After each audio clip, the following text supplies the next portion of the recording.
Davos ప్రత్యేకతలేంటి? ఏటా ఎందుకు దీని పేరు ఇంత ప్రముఖంగా వినిపిస్తోంది? స్విట్జర్లాండ్లోని దావోస్ గురించి తెలియని ప్రభుత్వాధినేత గాని వ్యాపారవేత్త గాని ఉండరు. దావోస్ ప్రపంచ ఆర్థిక సదస్సులో పాల్గొనాలని ప్రజాప్రతినిధులు, వ్యాపారవేత్తలు ఆరాటపడుతూ ఉంటారు. పెట్టుబడులు సాధించవచ్చని ఆశిస్తూ ఉంటారు. ఈ ఏడాది 5 రోజుల పాటు జరగనున్న సదస్సుకు మన దేశం నుండి పలువురు సీఎంలు వెళ్లారు. ఈ సదస్సుకు దేశ విదేశాల నుంచి 3000 మందికి పైగా ప్రతినిధులు హాజరవుతున్నారు.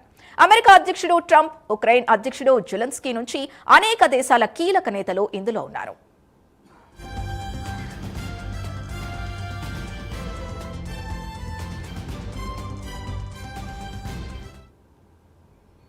దావోస్ పర్వతాల మధ్య ఉండే అతి శీతల ప్రాంతం. అమెరికా ఆధ్వర్యంలో దశాబ్దాలుగా సదస్సు ఇక్కడే జరుగుతోంది.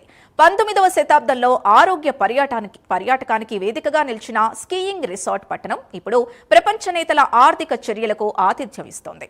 1971 నుంచి ఏటా జనవరిలో ఈ సదస్సు జరుగుతోంది. జెనీవా కేంద్రంగా ఏర్పడిన WEF ఏటా ఈ సదస్సును నిర్వహిస్తోంది. ఏడాది జరగనున్న 56వ సదస్సుకు 3000 మందికి పైగా ప్రపంచ దేశాల నేతలు, వ్యాపారవేత్తలు హాజరవుతున్నారు. సదస్సును కవర్ చేయడానికి 500 మంది జర్నలిస్టులు వస్తారు. ఇక్కడ ఆర్థిక ఒప్పందాలు, పెట్టుబడుల చర్చలే కాదు, దేశాల మధ్య సంధి ఒప్పందాలు జరిగాయి. 1988లో గ్రీస్, తుర్కేలు దావోస్ డిక్లరేషన్ పై సంతకాలు చేశాయి. యుద్ధం జరగకుండా అడ్డుకోగలిగాయి. 1989లో ఉత్తర, దక్షిణ కొరియాలు తొలి మినిస్టీరియల్ సమావేశాన్ని దావోస్లో నిర్వహించాయి. గాజా, జెకోరిలపై ఇజ్రాయెల్, పాలస్తీనాల మధ్య 1994లో ఇక్కడే ఒప్పందం కుదిరింది.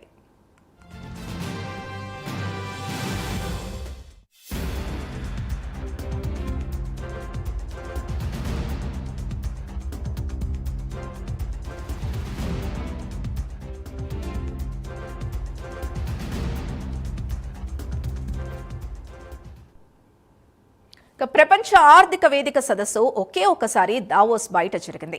2001లో అమెరికాపై ఉగ్రదాడుల నేపథ్యంలో బాధితులకు సంఘీభావంగా 2002లో సదస్సును న్యూయార్క్లో నిర్వహించారు.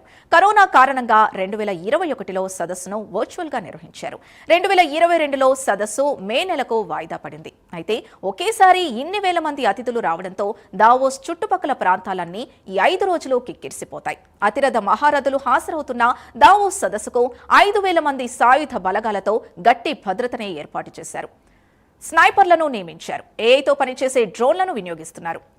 స్పైవేర్లను, చొరబాట్లను అడ్డుకోవడానికి ప్రత్యేక పరికరాల్ని వాడుతున్నారు.